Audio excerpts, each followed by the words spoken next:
السلام علیکم ورحمۃ اللہ وبرکاتہ۔ آج لوگوں کے دلوں میں سکون نہیں ہے۔ سکون کے لیے لوگ کوئی کہیں گھومنے جاتا ہے، کوئی ڈانس کرتا ہے، کوئی میوزک سنتا ہے سکون کے لیے۔ آئیے میں آپ کو بتاتا ہوں کہ حقیقت میں سکون کن چیزوں سے ملتا ہے۔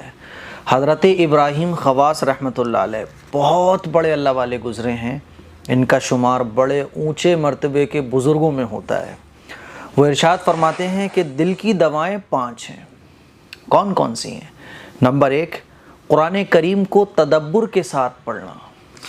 تدبر کے ساتھ پڑھنے کا مطلب یہ ہے کہ قرآن مجید کو سمجھ کر پڑھنا، قرآن مجید کی روزانہ تلاوت کرنا اور قرآن مجید کو سمجھنا۔ نمبر 2، خالی پیٹ رہنا۔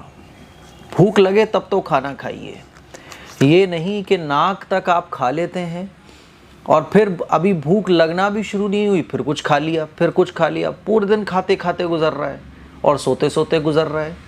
سنت طریقہ بھی یہ ہے، رسول اللہ صلی اللہ علیہ وسلم کا معمول یہ تھا کہ آپ علیہ الصلاۃ والسلام کھانا تب کھاتے تھے جب بھوک لگتی تھی، اور جب تھوڑی سی بھوک باقی ہوتی تھی تو کھانا چھوڑ دیتے تھے۔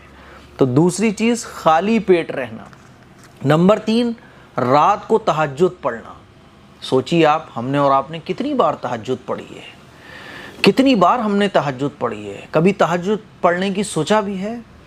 نمبر 4، سحری کے وقت یعنی تہجد کے وقت اللہ کے حضور گڑ گڑانا، سحری کے وقت اللہ کے سامنے رونا، اللہ سے مانگنا۔ ہم اور آپ اپنے گریبان میں جھانکیں اور سوچیں کہ کتنی بار ہم اٹھے ہیں اور سحری کے وقت اٹھ کر اللہ کے سامنے ہم نے ہاتھ پھیلائے ہوں اور اللہ سے رو کر دعا مانگی ہو۔ نمبر 5، صالحین کی صحبت اختیار کرنا، نیک لوگوں کی صحبت اختیار کرنا، علماء کے بیچ بیٹھنا، علماء کے ساتھ وقت گزارنا، دینداروں کے ساتھ رہنا۔ تو یہ 5 چیزیں ہیں جو دل کے لیے بہت ضروری ہیں۔ یہ دل کی دوائیں، حضرت نے بیان فرمایا کہ یہ دل کی 5 دوائیں ہیں۔ اب میرے عزیز بھائیوں، ہم اور آپ دل کو سکون دلانے کے لیے، سکون حاصل کرنے کے لیے کون سی چیزیں اختیار کرتے ہیں؟ اصل میں یہ چیزیں ہیں جن سے دل کو سکون حاصل ہوتا ہے۔ قرآن مجید میں بھی اللہ تعالیٰ ارشاد فرماتا ہے، الا بذکر اللہ تطمئن القلوب، کہ دلوں کو اطمینان تو اللہ کے ذکر سے حاصل ہوتا ہے۔ آج جب میں پڑھ رہا تھا یہ تو کتاب تو مجھے یہ چیز نظر آئی، میں یہ پڑھا، میں نے تو سوچا آپ لوگوں سے شیئر کروں۔ اس کلپ کو شیئر کریں، دوسروں تک پہنچائیں۔ السلام علیکم ورحمۃ اللہ وبرکاتہ۔